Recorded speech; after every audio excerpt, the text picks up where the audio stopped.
Hello MotoGP fans.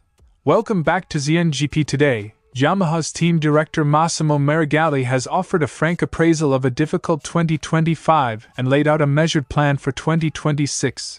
Use Yamaha's full concessions and the opening of the season to push the new V4 project forward. In a detailed wrap-up, he covered the season's mistakes, the positives from his riders, the Pramac partnership, and how Yamaha intends to convert testing freedom into progress on track. Former Grand Prix star Marco Melandri has weighed in on Toprak Razgatlioglu's arrival to MotoGP and what it could mean for Yamaha's fortunes. Speaking to GPOne, Melandri praised Toprak's talent, urged patience for 2026, and predicted a genuine title fight among Yamahas once the 2027 regulations land. Don't forget to click subscribe button and the bell icon for MotoGP news update.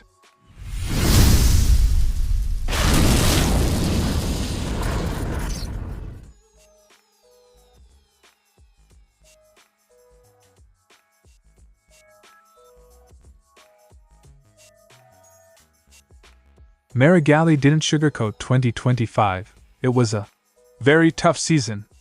Yet his tone was pragmatic rather than defeatist.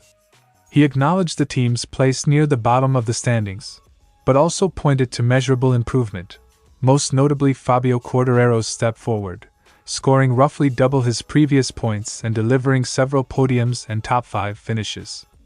For a factory working through a major technical pivot, those individual gains matter. They represent usable data, confidence boosts for engineers, and a base to accelerate development. Meregalli framed the season as a necessary phase of work, one that revealed both where Yamaha fell short and where it can build.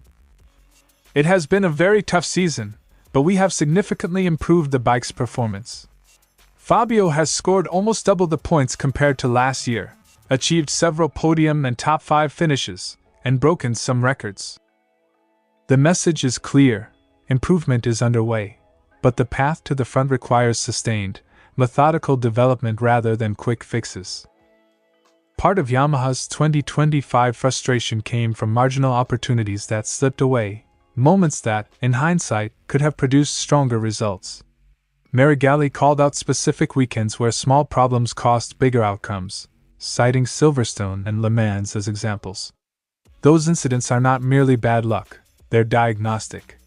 Each mischance highlights weaknesses in reliability, setup, or race execution that engineers can correct.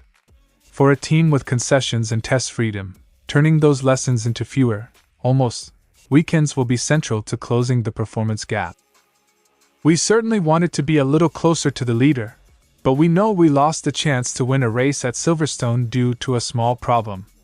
Also at Le Mans, we missed some good opportunities. That kind of candid inventory sets priorities for winter work, eliminates small failings so marginal gains become consistent podiums. The headline for 2026 is technical: Yamaha's switch from its long-running inline-4 to a V4 engine and a new package. Meregalli stressed the team's advantage, full concessions, and the plan to use the opening of the season as an active development window. The prototype has already shown promise in early stages, and the objective now is to gather data quickly, iterate, and exploit the concessions to validate rapid changes. He was clear that the V4 is in its infancy and that Yamaha expects real steps forward to come through concentrated testing and information, gathered from factory riders and refined across shakedown and early tests. On the other hand, we're also developing a new project in parallel, V4. And the fact that we could already make modifications and progress without problems was a great achievement. The new bike, V4, is in the first stage of its life and performance, but we can say that the project has gotten off to a good start. We're going to use this initial phase to develop the bike. In short, Yamaha will treat the start of 2026 as a controlled race laboratory, iterate fast, validate with riders, and let concessions enable a steeper development curve. Meregalli underlined another strategic asset: the close collaboration with Pramac.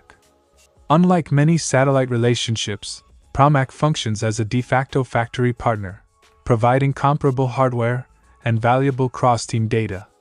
That gives Yamaha more points of comparison, accelerates fault finding, and widens the sample of rider feedback.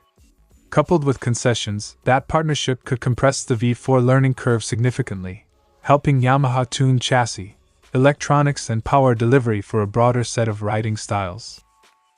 Pramac is a factory team, so we can compare data between all the riders.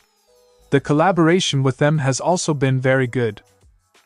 Access to Pramac's telemetry and rider impressions turns what might be an isolated development project into a multi-seat program, an advantage when trying to produce a universally usable race bike.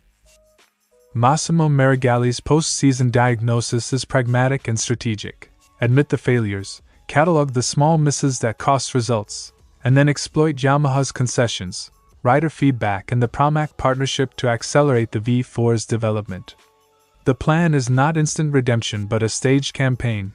Start the season using tests and early rounds as a development crucible, gather the information, and polish the package into a competitive race bike by mid-season. For Yamaha, 2026 will be about methodology as much as speed, and the paddock will be watching whether that measured approach pays off.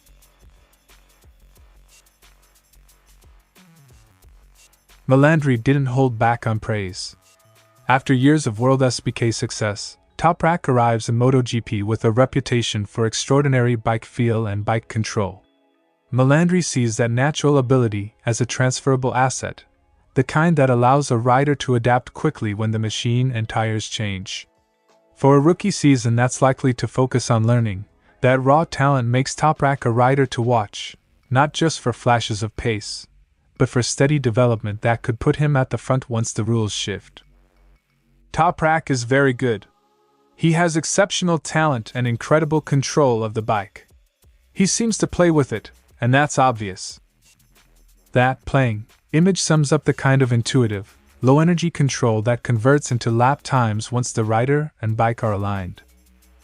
Melandri expects Toprak's first year to be a steady year rather than an all-out assault. With tire and regulation changes looming for 2027, the sensible path is cautious assimilation, learn tracks, learn the M1, and build trust. Melandri thinks Toprak will avoid reckless gambles, preferring to take it one step at a time, and arrive in 2027 as a far more complete threat, especially once Pirelli tires and rule tweaks reshuffle competitive advantages. I think he won't want to overdo it, but rather take it one step at a time to understand everything around him. However, in 2027 everything will change. The Pirelli tires will arrive and I think Toprak will be right there at the front. The projection is tactical, 2026 for learning, 2027 for striking, a conservative but credible plan for a champion rookie. Melandri flagged a critical dependency in his scenario, Fabio Quartararo's future at Yamaha. If Fabio departs, the internal benchmark Toprak will chase changes dramatically. Even if Quartararo stays, Melandri warned the transition from inline-4 to V4 won't be seamless. Setup and balance will matter hugely. For riders used to one architecture, a new engine layout can demand significant adaptation. Melandri doubts anyone can assume instant parity with the old M1's behavior. I think it won't be easy for Fabio to replicate with the V4 what he's done with the inline-4. I'm referring above all to the need to find the right setup and the correct balance for the bike. That technical caveat frames 2026 as a development period for all Yamaha riders, not just Toprak.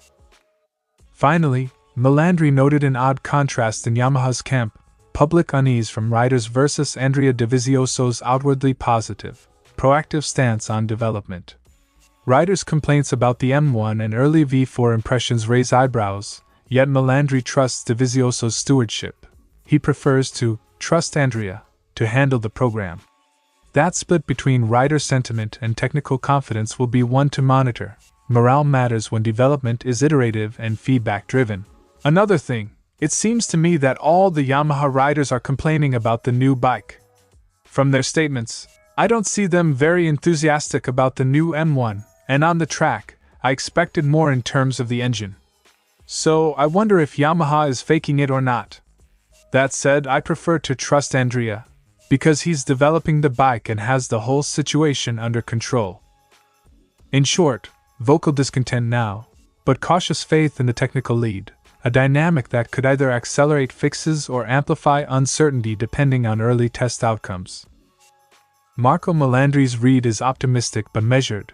Toprak's raw talent makes him a serious long-term threat, but 2026 will be a year for learning and stabilizing the Yamaha project. The real fireworks, Melandri predicts, will start in 2027 when tire changes and regulation shifts create a fresh battlefield.